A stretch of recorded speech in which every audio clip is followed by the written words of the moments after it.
We as students need to care about education policy because education policy affects us.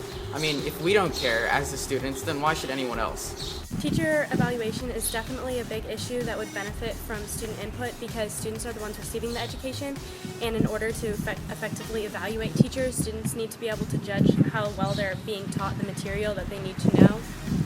You cannot effectively serve someone something without knowing what they want.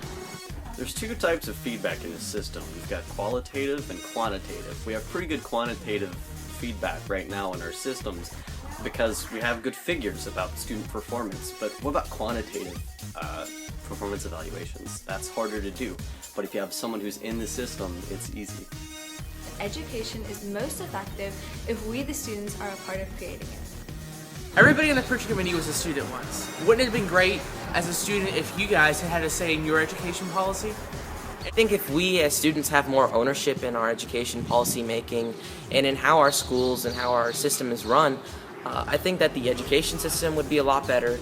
We as students would be getting a greater education, and at the end of the day, the passion that many of us students have for education would be applied to something for the greater good.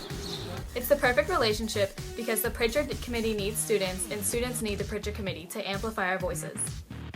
Just because we are too young to vote does not mean that we don't have an opinion on issues that affect us.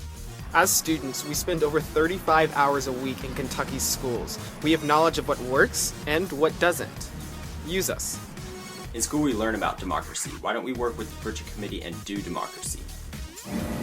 Why should students be included as full members of the Prichard Committee? Why shouldn't they?